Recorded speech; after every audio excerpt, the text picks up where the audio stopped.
Let's get a Kumano faces Kakazan! Pew! Pew, pew, pew, pew, pew! There we go, baby! I played more than 232 games of Boros Burn over 16 hours, achieving a maximum rank of Mythic 146. Here is a trip report. Well, we get to do this. Free one? Free the other?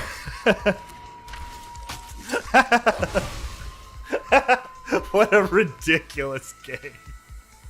This is an assertive, proactive, just get out there and kill him sort of deck.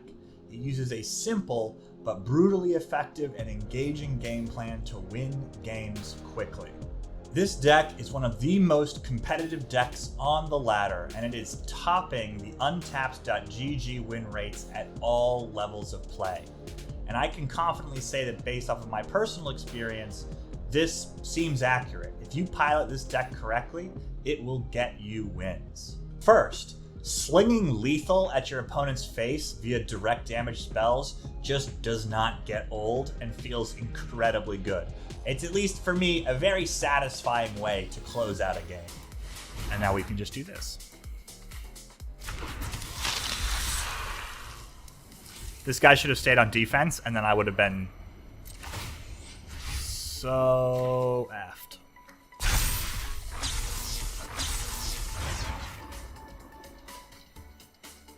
Do they have some sort of instant heal? Okay. Second, the deck has an extremely proactive game plan that often lets you set the tone of the game, where you get to play out threats quickly and in very quick succession. Red-sided, played the bloodthirsty adversary, swing on him for 4. And third, the deck plays for the board extremely effectively in the early game. If you like to take quick control of the board, this is the deck for you. And we will hold the play with fire. We're not going to play Kumano because we can't take advantage of its second turn effect. And I'm a greedy man. I want that second turn effect. Plus, you save the play with fire to do stuff like that. Finally, the deck has a lot of very fun and punishing hasters that can come out and significantly accelerate the pace of play when they hit the board. Thundering Raiju in particular is a joy to play. It can help buff up your weakest minions, it's a threat in and of itself, and it pings face. Fortunate for them. Alright, now we can get ripping.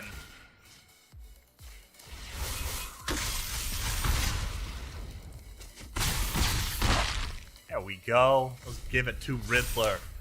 This Batman villain ain't shit. But it's not all fun and games. This deck does have downsides. First of all, the deck is a bit one note. The gameplay is fun and fast-paced, but doesn't really have a lot of variety to it, and that can make the deck wear a little bit thin over time. Second, the deck can be subject to erratic draws. This can be particularly an issue when you have too much removal in your hand in a matchup where you have to be proactive, but you just don't have the threats to establish on the board. And finally, without any draw in the deck and only a tiny bit of scrying, it's easy for this deck to just end up dead in the water, where you just don't have much to do and the game's kind of over and you just slowly fizzle out.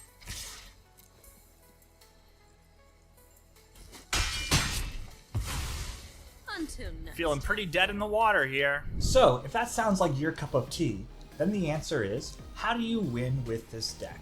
How does this deck win games? Well, in the early game, it seeks to establish board control and get ping damage in via efficient creatures and removal, and specifically direct damage removal. In the mid game, this deck seeks to use snowballing minions, powerful hasters, and the oppressive power of the Brutal Cathar to push hopefully lethal face damage while removing any final threats the opponent can throw out. Finally, by the late game, ideally there isn't a late game with this deck, but if you do get to the late game, the game plan is much the same as in the mid game. Try and snowball your minions while efficiently removing their threats. However, the importance of burn really increases in the late game, because chances are you're going to be losing control of the board. So being able to eke out those last few damage just by directly slinging a Royal Eruption at their face is so critical. First up, we have Hopeful Initiate. This little learner is probably my favorite 1-drop. First of all, it's part of our snowballing game plan. It often requires more than 1 mana to take care of it, especially when it begins to snowball. Additionally, it has the ability to remove enchantments and artifacts, which is very relevant in certain matchups. And finally, it just deals good face damage, especially once it starts to grow. Next up, we have Kumano versus Kakazan, another extremely powerful 1-drop. We are very happy to see this in our opening hand, though a little bit less happy to draw it as the game goes on. It is generally worth it to try and line it up in such a way that you can drop a creature to take advantage of the +1/+1 counter. It's worth being a little bit greedy in that regard. Additionally, the 1 damage ping effect can be very relevant in the mid game, particularly against the Wandering Emperor. So consider saving it for that if you suspect a Wandering Emperor is about to drop and you can't actually, you don't have the board presence push the damage through. Though that's not a very good position to be in general. All right, let's get to the next card. Next, we have Play with Fire, a absolutely prime piece of removal and at times burn as well. This is a really important part of our early game plan, particularly in terms of establishing board presence. There are a lot of matchups where you want to save mana to use this on your opponent's turn, even if it slows your game plan down just a little bit. It's worth it to take out that Luminarch Aspirant the instant it drops. This is a very important card to establishing early board control. That said, understanding when to use it for board control and when to sling it face, particularly for a scry effect, is an important skill set. And there are times where you want to, place a stop at the beginning of your upkeep and draw so you can throw it and take a look at what your draw is about to be. It's a very dynamic card, but for the most part, just use it as removal, but these other edge cases are important ones to consider as well. Next up, we have Luminarch Aspirant. Do we really need to discuss this lean, mean, growing machine? It's probably the strongest 2-drop in the format. We have it, we run it. It's a 2-drop that can win the game on its own if it's not dealt with. It's a beast. Then we have Valorous Stance. This is probably my least favorite card in the deck and the one I would most consider dropping. I actually even at times considered dropping this just for another mana because I found myself getting mana jammed quite a bit with this deck as well. Despite that, sometimes it comes in clutch. There are times where you really want to save one of your minions, and there are times where you need to remove an opponent's minion, and its booty is just a little bit too big for most of your removal. This card can take care of that. Bloodthirsty Adversary is a very dynamic card in the deck, being both a very powerful 2-drop and an extraordinarily powerful 5-drop. Now, generally, it is not worth holding on to them for their Enter the Battlefield effect. Get them out early and just get them swinging. That said, if you're floating around 4 mana, perhaps it is worth it to hold on to them. The turn 5 effect with them, where you get to recurse a spell, is highly relevant in finding lethal in many games, particularly in terms of games where you've lost control of the board and you just got to recurse a bit of a Royal Eruption, which you used as removal in the early game. Now you recurse it and use it just to swing for lethal at the face. Anyway, important card, good card, teams up very nicely with 1/2 Grower. Royal Eruption. Probably one of the most joyous spells in the deck because it is often the spell that you are throwing at face for lethal. And though that is not its primary responsibility, it is its most entertaining responsibility. Its primary responsibility is as removal in the early game. Generally, you're only going to be throwing it face if you're drawing it off the top in the mid or late game, or if you're recursing it with a Bloodthirsty Adversary. I don't think I ever cast this for its kicker cost, so don't even really dream of holding on to it for that. On to the 3-drop slot, we have the Brutal Cathar. This card needs no introduction. It is an extremely powerful piece of removal.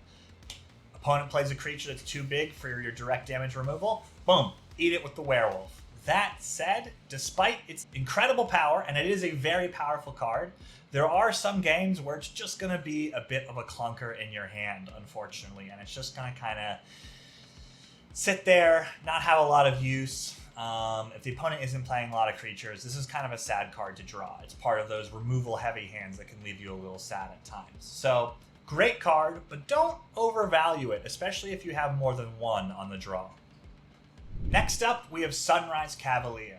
They're all extremely powerful cards in this deck, but this is another extremely powerful card. It's a trample haster, 3/3, it comes out. It's great at pushing face damage. It's great at pushing through little chump blockers that are trying to get in their way and save face or save a planeswalker. And its sunrise, sunset cycling effect does come up fairly often, particularly as you get into the mid game, especially if you have a man land, you'll find yourself cycling through days and nights more frequently than you might expect. So this minion can snowball more than you would initially think from looking at it. Finally, in the 4-drop slot, we have Thundering Raiju. This is a freight train of a card, and in some ways the cornerstone of the deck and key to just closing out games. It itself is a 3/3 haster that can grow itself if it needs to, but it much prefers to be growing other things on the board, so it can help your board keep up into the mid game and the late game, and ping damage on top of that to face, because it pings face based on how many altered minions you have on the board. Now that said, don't expect to reliably play this card on turn 4. This deck is lean on mana, and you're often not going to be curving out straight to turn 4. This is more of a turn 5, 6 play I've found.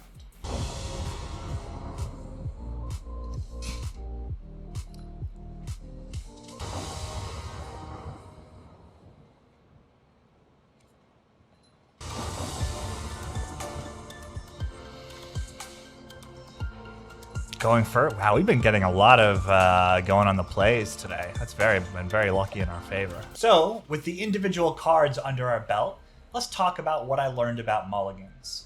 So the first thing, it's important to understand that this deck has slightly erratic draws, unfortunately. And sometimes you're just going to draw a really crap hand. More frequently than you would with some other more consistent aggro decks that are just say all creatures, and any hand is going to be some combination of creatures that can sort of work out. You can really end up too heavy on the removal side here. That's going to make you pretty sad.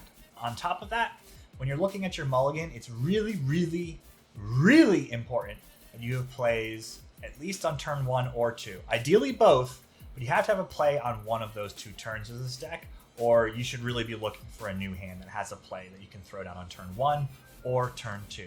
Ideally, both. Goes first. That's a little sad. We don't like that.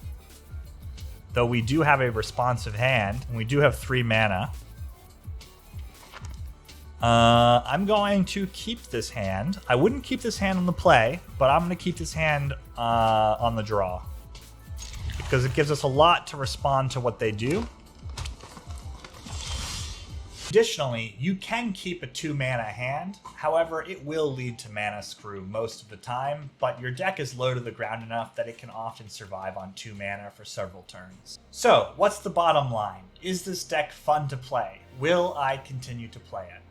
Well, the deck is fun to play, but I've spent a lot of time on it, and as I said, it is one note, so I don't think it's going to be my go-to deck going forwards. That said, the gameplay remains very fun, and I could see myself trying it out from time to time, especially when I want to push my rank on the ladder, because it is an extraordinarily powerful deck, perhaps the strongest deck on the ladder. If you made it this far, thank you, thank you, thank you. I want to give you a quick little shill drill. I apologize, but please consider liking, commenting, subscribing. It makes a big difference. I really appreciate it. On top of that, I have a Twitch stream. The link is in the description. Please stop by and check that out. I'm live Tuesdays, Thursdays, and Saturdays. For now, that schedule does change. Anyway, take care, see you around, and peace.